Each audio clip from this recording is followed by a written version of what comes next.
Hello boys and girls, मैं हूँ शिबानी घरत। अगर आप मेरे जैसे एक एडवेंचर एंथुजियास्ट हैं और अलग अलग जगह पर जाकर अलग अलग एक्टिविटीज़ करना पसंद करते हैं, जैसे रन हो गया, सर्फिंग हो गया, हाइकिंग वगैरह हो गया, तो आपको तो पता ही है कि हर जगह पर आपके मोबाइल फ़ोन को लेकर जाना बिल्कुल भी पॉसिबल नहीं है।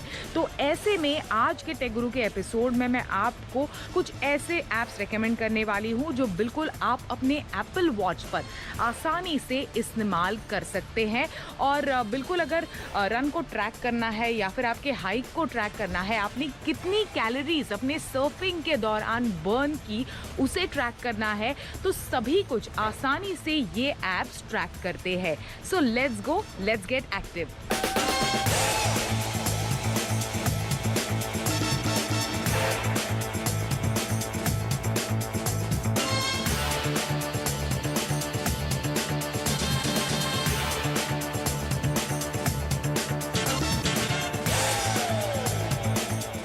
गाइस, ऑस्ट्रेलिया में हूँ मैं और यहाँ अलग अलग तरह की वाटर स्पोर्ट एक्टिविटीज़ मैंने की। उसमें से एक प्राइमरी एक्टिविटी जो मुझे बहुत सालों से करनी थी, खासकर ऑस्ट्रेलिया आके करनी थी, वो थी सर्फिंग।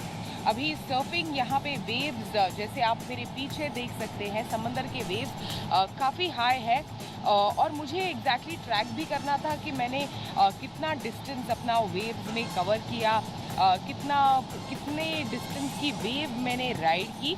तो ये सब एनालिसिस करने के लिए मेरे पास कोई सर्फिंग रिलेटेड वॉच तो थी नहीं, इसीलिए मैंने अपने एप्पल वॉच पर इनफैक्ट डाउनलोड किया एक ऐप जिसका नाम है डॉन पेट्रोल। आप अपने मोबाइल फ़ोन पर डाउनलोड कर सकते हैं और दुनिया के अलग अलग तरह के बीचेस की रियल टाइम इंफॉर्मेशन ये ऐप आपकी घड़ी पर देगा। इसी के साथ साथ आपको बताता है कि ओवरऑल पूरे आपके सर्फिंग एक्सपीरियंस में, जैसे फॉर एग्जांपल आपने 2 घंटे की सर्फिंग की है, तो इस 2 घंटे की सर्फिंग में आपने कितनी बार वेव को राइड किया, 1 बार किया, 2 बार किया, 3 बार किया। आप इसे आसानी से एक छोटी वेव को राइड किया या फिर एक लंबी वेव को राइड किया या फिर कई सारी छोटी छोटी वेव्स को राइड किया, इस इंफॉर्मेशन के हिसाब से भी डाइसेक्ट कर सकते हैं। इसी के साथ साथ टोटल डिस्टेंस आपने कितना डिस्टेंस कवर किया, ये भी एनालाइज करता है। तो बहुत ही इंटरेस्टिंग इनफैक्ट ये ऐप है और बिल्कुल अपने फ़ोन को पीछे छोड़कर लॉकर में या फिर अपने होटल रूम में डालकर आप इसे सर्फिंग पर लेकर जा सकते हैं। एक सर्फ के दौरान आपने कितनी कैलोरीज बर्न की, इसका भी एनालिसिस आसानी से करता है। इसी के साथ साथ आपका हार्ट रेट कितना था, कितनी BPM आपके हार्ट रेट का कितना था, ये सभी कुछ आपको एक बस आपकी ऐप की मदद से ये पूरा एनालिसिस आपके फ़ोन पर सर्फिंग एक्टिविटी पूरी होने के बाद मिलेगा। लेकिन हाँ, फ़ोन को पानी में लेकर जाने की ज़रूरत नहीं है। आपके एप्पल वॉच की मदद से आप आसानी से इस पूरी एक्टिविटी को ट्रैक कर सकते हैं। तो अगर आप सर्फिंग करना चाहते हैं then definitely download dawn petrol.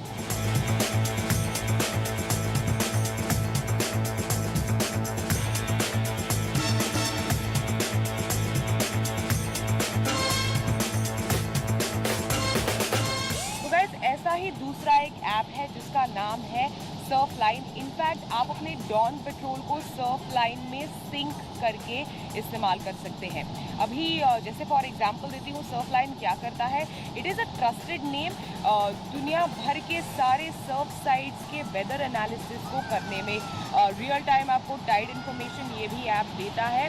For example जैसे मैं ऑस्ट्रेलिया लैंड हुई और मुझे लगा कि गोल्ड कोस्ट और बायरन बे के बीचेस एकदम सनी और ब्यूटीफुल होंगे, सर्फिंग के लिए कंडीशंस एकदम परफेक्ट होंगी, ऐसा बिल्कुल भी नहीं था। जैसे ही मैं यहाँ आई ढेर सारी बारिश हो रही थी, मतलब जैसे मुंबई में कड़ाके की बारिश होती है उस तरह की बारिश हो रही थी। तो ऐसे में सर्फ लाइन की मदद से ये एनालाइज किया गया कि कौन से बीचेस ओपन है, कौन से बीचेस सर्फिंग के लिए सेफ है या फिर कौन से बीचेस कम्प्लीटली क्लोज है। जैसे फॉर एग्जांपल गोल्ड कोस्ट का बीच पूरे 2 दिन बंद रहा क्योंकि बिल्कुल कंडीशन सर्फिंग के लायक नहीं थे।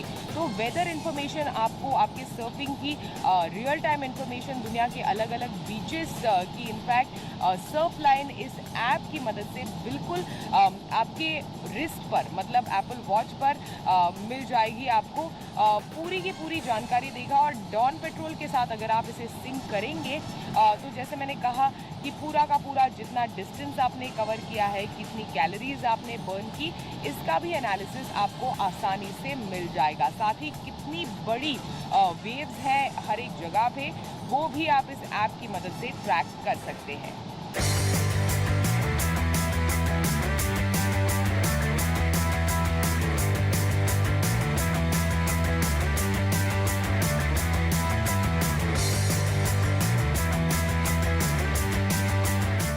दूसरी एक इंटरेस्टिंग एक्टिविटी सर्फिंग के अलावा जो मैंने ऑस्ट्रेलिया में की वो है स्टैंड अप पैडल बोर्डिंग। दिखने में काफ़ी स्मूथ और आसान लगता है। एसेंशली आप एक बोर्ड है जो सर्फिंग जैसा बोर्ड है, उसके ऊपर पूरी अपनी कोर की ताकत लगाकर अपने बैलेंसिंग स्किल्स का इस्तेमाल करके उस पर खड़ा रहना होता है और इसके साथ साथ आपको एक पैडल की मदद से उसे आगे पैडल करना होता है।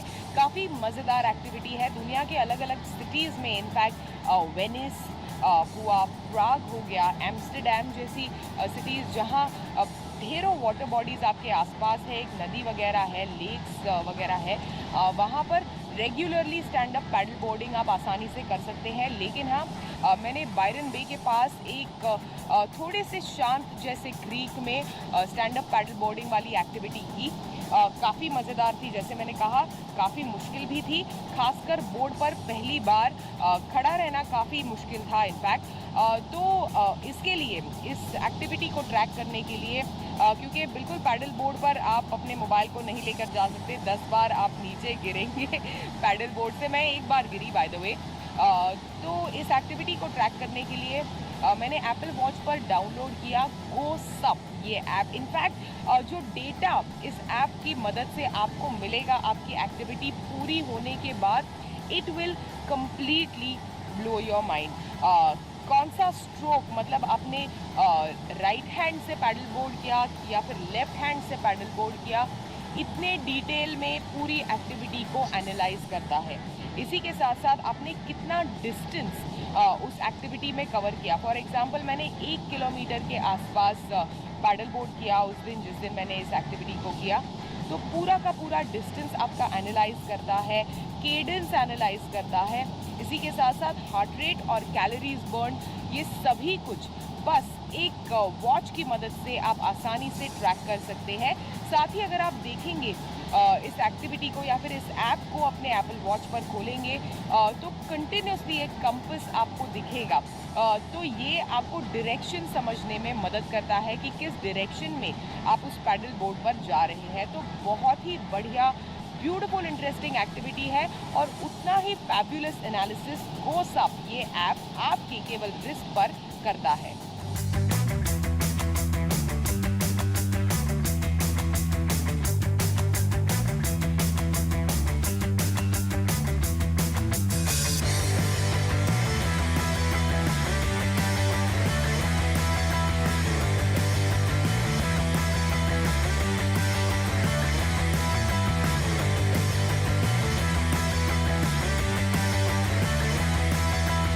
फाइनली जो लोग मुझे सोशल मीडिया पर रेगुलरली फॉलो करते हैं उन्हें पता है कि मैं जहाँ पर भी जाती हूँ एक हाइक और एक रन उस ट्रिप में ज़रूर इंक्लूड करती हूँ।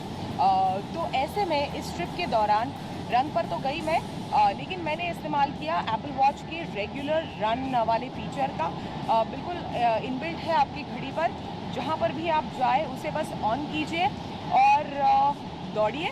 पूरे के पूरे आपके रन को ट्रैक करता है, कितना डिस्टेंस आपने कवर किया, कितना हार्ट रेट था, आपका केडेंस कैसा था, ये सभी इंफॉर्मेशन, स्प्लिट्स कितने फास्ट थे या फिर कितने स्लो थे, ये सभी कुछ आपके रिस्ट पर आपको मिलेगा, जिससे आप आसानी से बाद में बैठकर एनालाइज कर सकते हैं अपने वॉच के साथ साथ अपने मोबाइल फ़ोन पर जो सिंक होता है एक्टिविटी ऐप में, कितनी रिंग्स आपने मीट की, कितनी कैलोरीज आपने बर्न की, ये सभी कुछ ट्रैक करता है। जैसे मैंने कहा इसी के साथ साथ ट्रेल पर जाना है तो एक काफ़ी इंटरेस्टिंग ऐप है जिसे आप डाउनलोड कर सकते हैं कहीं पर भी, मतलब इंडिया में भी अगर आप ट्रेल पर जाएं तो विकीलॉक नाम का एक ऐप है ब्यूटीफुल ग्राफिक डिटेल्स आपको आपके मोबाइल फ़ोन पर, इनफैक्ट मोबाइल स्क्रीन पर दिखेंगे।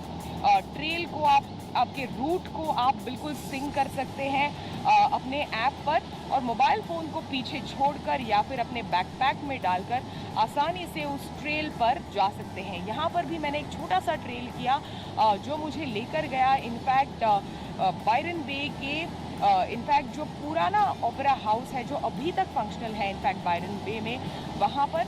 और काफ़ी एक इंटरेस्टिंग ट्रेल था थ्रू फॉरेस्ट। कई जगहों पर बिवेयर ऑफ द स्नेक्स वगैरह जैसे साइंस भी लगे थे, तो काफ़ी मज़ा आया। लेकिन हाँ, जैसे मैंने कहा, इन सारी की सारी एक्टिविटीज़ को करने के लिए मैंने बिल्कुल अपने मोबाइल फ़ोन का इस्तेमाल नहीं किया।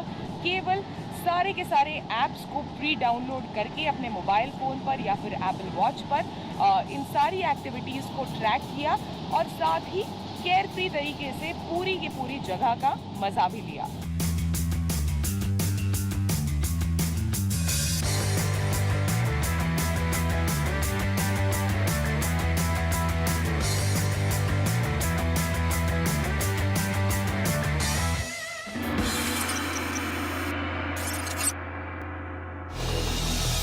तो अब हम सब जानते हैं कि पोको और शाओमी ने भारत में अपने अपने रास्ते अलग बना लिए हैं।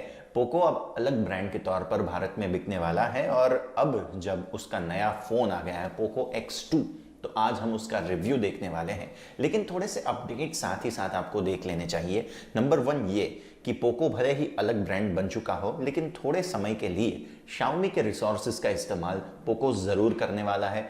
दूसरी बात, पोको F1 जो पहले का फोन था और पोको X2 जो अभी का फोन है, इन दोनों को भी कंपेयर आप नहीं कर सकते, क्योंकि पोको F1 फ्लैगशिप फोन था, जबकि पोको X2 थोड़ा सा मिड रेंज जैसा फोन लग रहा है। तो 15,999 रुपए की रेंज में पोको X2 क्या गुल खिलाएगा, ये आज हमें देखना है। देखते हैं रिव्यू। सबसे पहले बात डिजाइन की।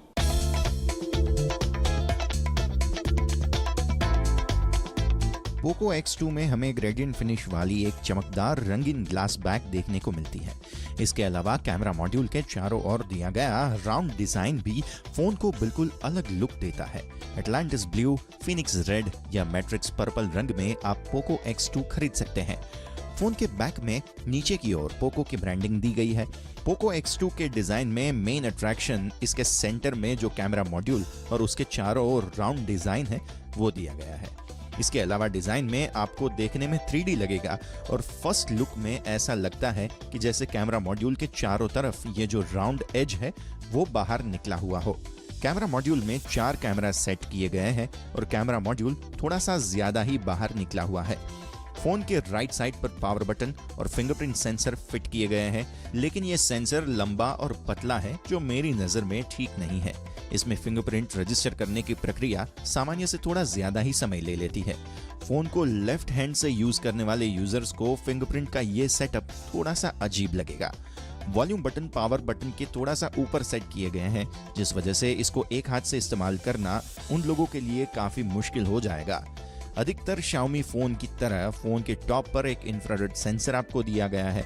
X2 के लेफ्ट हैंड साइड पे आपको सिम ट्रे हाइब्रिड दी गई है, जिसमें आप एक माइक्रो SD कार्ड लगाना चाहें तो आपको दूसरे सिम की कुर्बानी देनी पड़ेगी।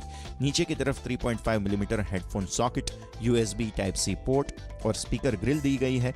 फोन के साथ कंपनी एक पारदर्शी केस भी देती है जो कुछ हद तक फोन को छोटी मोटी खरोंचों से बचा सकता है। इसके अलावा फोन के बॉक्स में एक 27 वॉट चार्जर और USB Type-C केबल भी दी गई है।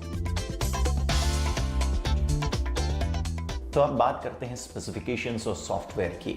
हम जानते हैं कि पोको ब्रांड इसके ऊपर आधारित है कि कम दाम में ज्यादा फीचर्स देना। ये हमने पोको F1 में भी देखा था और यहाँ पे पोको X2 में भी देखने मिल रहा है। तो 16,000 रुपए में हमें क्या क्या हार्डवेयर मिलते हैं ये देख लेते हैं।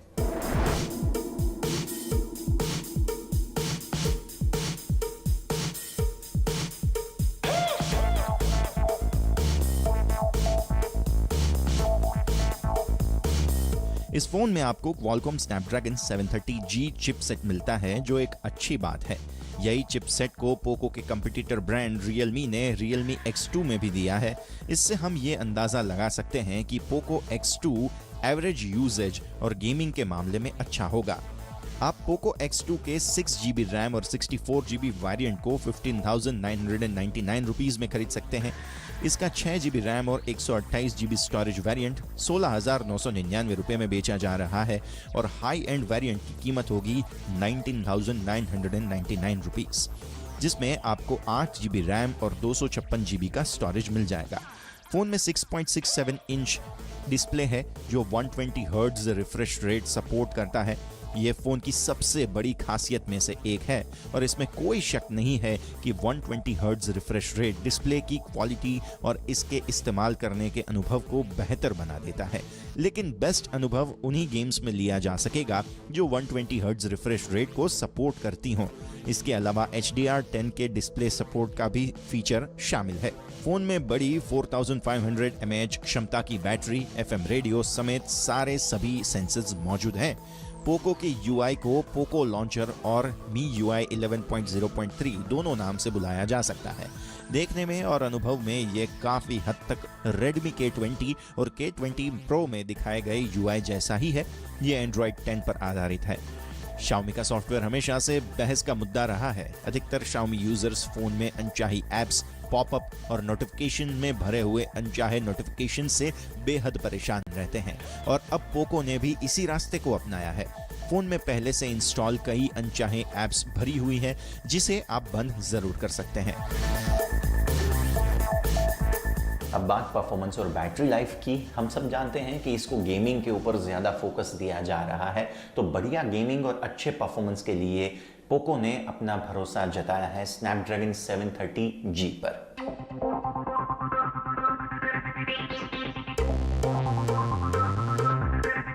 स्नैपड्रैगन 730G एक अच्छा प्रोसेसर जरूर है।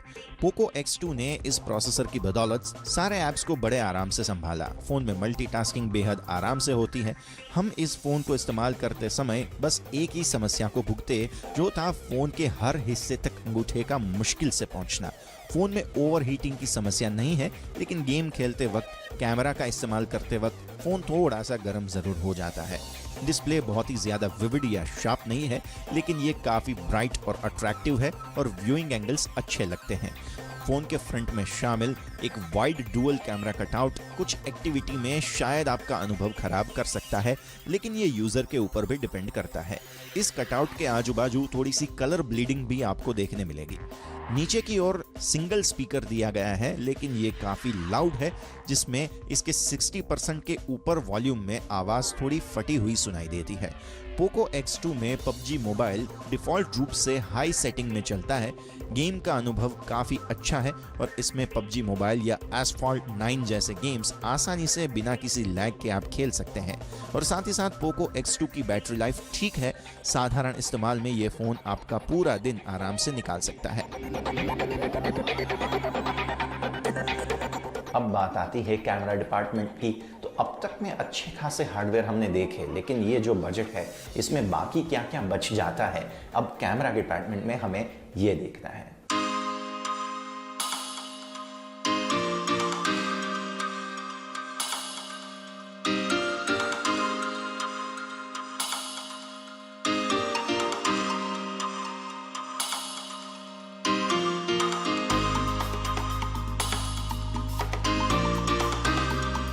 पोको X2 में 4 रियर कैमरा और 2 फ्रंट कैमरा शामिल है। बैक में 64 मेगापिक्सल मेन कैमरा सेंसर है, जिसका अपर्चर साइज है f1.89। साथ ही साथ सोनी IMX686 सेंसर है। इसका दूसरा कैमरा f2.2 अपर्चर वाला 8 megapixel ultra wide angle lens है। तीसरा कैमरा 2 मेगापिक्सल का मैक्रो लेंस है, जो 2 centimetre to 10 centimetre focal range का सपोर्ट करता है और ऑटो फोकस के साथ आता है। चौथा कैमरा 2 मेगापिक्सल का डेप्थ सेंसर है। सामने की ओर आपको 20 मेगापिक्सल का मेन कैमरा और 2 मेगापिक्सल का डेप्थ सेंसर दिया गया है। पोको X2 के कैमरा ऐप में नॉर्मल से मैक्रो मोड में जाने के लिए ऊपर की ओर अलग से एक बटन दिया है। नीचे की ओर लेफ्ट और राइट साइड सारे मोड्स दिए गए हैं, जिसमें 64 megapixel mode, pro, portrait, night, short video और स्लो मोशन मोड शामिल है। मेन कैमरा में फोकस लॉक होने में थोड़ा सा समय जरूर लगता है, हालांकि तस्वीरों में एक्सपोजर काफी अच्छा है और रंग भी निखर के आते हैं। कई सब्जेक्ट पर डिटेल्स काफी अच्छी हैं, पर रोशनी के कम होने के साथ ही तस्वीरों में डिटेल्स की कमी दिखनी शुरू हो जाती है। फोन का वाइड एंगल कैमरा काफी खराब क्वालिटी की तस्वीरें लेता है। अन्य फोन्स के मुकाबले इस लेंस से ली गई तस्वीरों के किनारे गोलाकार नहीं आते। फोन में मैक्रो शॉट लेना भी काफी मुश्किल है। अधिकतर तस्वीरों में काफी डल इमेज और ब्लर इमेज दिखती है। कम रोशनी में कैमरा उम्मीद से अच्छा परफॉर्म करता है। आर्टिफिशियल रोशनी में भी कैमरा अच्छा परफॉर्म करता है। इसमें दिए गए नाइट मोड से आप कम रोशनी में कैमरा की क्वालिटी को थोड़ा बढ़ा सकते हैं और नॉर्मल तस्वीरों और नाइट मोड में खींची गई तस्वीरों में अंतर दिखाई देता है। फोन के फ्रंट कैमरा में आप पोर्ट्रेट सेल्फी भी ले सकते हैं और इसमें आप अपने मुताबिक बैकग्राउंड को ब्लर भी सेट कर सकते हैं। कैमरा सब्जेक्ट की एज को भी अच्छे से खोज लेता है। हालांकि फ्रंट कैमरा की परफॉर्मेंस बहुत प्रभावित करने लायक नहीं थी। दिन की रोशनी में ली गई सेल्फी में बैकग्राउंड काफी ब्राइट आता है, जिसकी वजह से कई बार सेल्फी बेहद अजीब दिखाई देती है। वीडियो की बात करें तो हमें दिन की रोशनी में पोको X2 की वीडियो रिकॉर्डिंग क्षमता काफी पसंद आई। वीडियो काफी क्रिस्प आती है और इसमें मोशन ट्रैकिंग भी काफी स्मूथ आती है। वीडियो में स्थिरता की कमी भी महसूस नहीं होती। हालांकि 4K सेटिंग्स पर आते ही परफॉर्मेंस अच्छे से सीधा बुरे में बदल जाता है। रात के समय पोको X2 में अच्छी 4K वीडियो रिकॉर्डिंग करना बेहद मुश्किल है।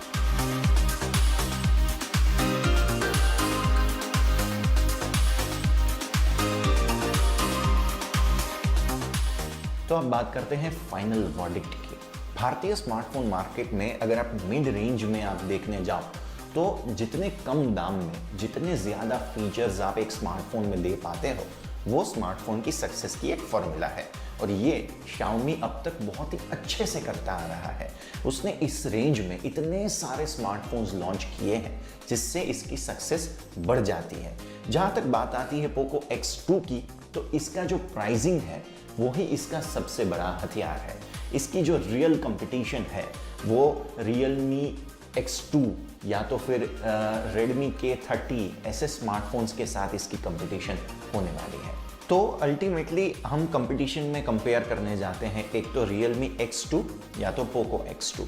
अब हम ये नहीं कहेंगे कि सारे मायनों में Realme X2 से पोको X2 अच्छा ही है, लेकिन अब अगर आपको कोई फ्लैश सेल मिले जिसमें Realme X2 थोड़ा सा सस्ते दामों में मिल जाता है तो आपको Realme X2 खरीदना चाहिए।